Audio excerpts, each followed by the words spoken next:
క్రీస్తుతో ప్రతిదినం కార్యక్రమాన్ని వీక్షిస్తున్నాం. ప్రతి ఒక్కరికి ప్రభువైన యేసుక్రీస్తు నామములో వందనములు. ఉదయకాల సమయంలో దేవుడు వాక్యం ద్వారా మాట్లాడుతున్న మాట్లాడగా మొదటి కొరింథీయులకు రాసిన పత్రిక 15వ అధ్యాయము 58వ వచనం చూసినట్లయితే, నా ప్రియ సహోదరులారా, మీ ప్రయాసము ప్రభువు నందు వ్యర్థము కాదు. ప్రభువు నందు నీ యొక్క ప్రయాస వ్యర్థము కాదు. దేవుని సేవలో, దేవుని యొక్క పరిచర్యలో, దేవుని కోసము ఎంత మీటింగ్ అయినప్పటికీ కూడా, ఎన్ని గంటలు అయినప్పటికీ కూడా పనిచేస్తున్న దేవుడు నన్ను కరుణిస్తాడేమో, ఈ యొక్క విషయంలో నన్ను ఆశీర్వదిస్తాడేమో అని ప్రియ సహోదరి సహోదరుడా, ప్రభువు నందు ఏ ఒక్కటి కూడా వ్యర్థం కాదని ఈ యొక్క ఉదయకాల సమయంలో మాట్లాడుతున్నాడు. ప్రియ సహోదరి సహోదరుడా, నువ్వు ఒక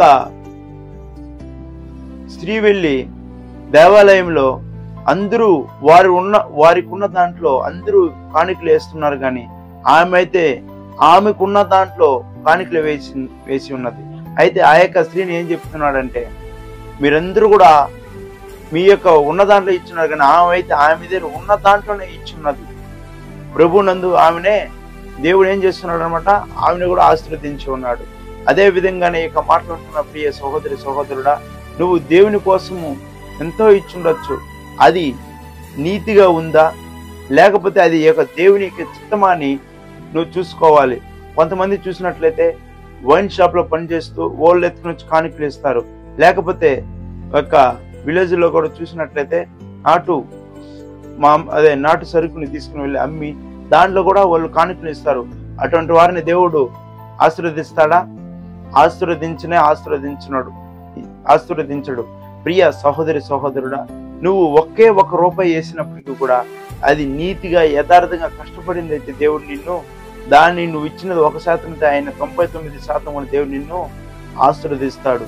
ప్రభువు నందు నీ యొక్క ప్రయాస వ్యర్థం కాదంటే ప్రతి విషయంలో కూడా యథార్థంగా ఉండాలి. యథార్థంగా ఉంటేనే నీ యొక్క ప్రయాస వ్యర్థం కాదు.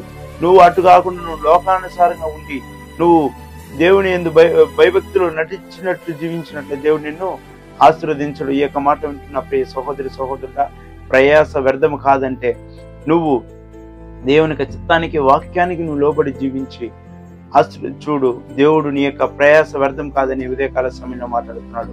వాక్యం ద్వారా దేవుడు మనతో మాట్లాడిన మాటను బట్టి దేవుని నామానికి మహిమ కలుగునుగా ప్రార్థన. మహామౌని మిక్కిలిగా ప్రేమించిన పరలోకమున్న మా తండ్రి, స్తుతులకు పాత్రుడైన దేవా మీకు స్తోత్రం. ఉదయకాల సమయంలో మీరు మాతో మాట్లాడిన మాటను బట్టి కుమారుడు మా రక్షకుడు క్రీస్తు నామములో అడిగి వేడుకుంటున్నాము. ఆమేన్. God bless you.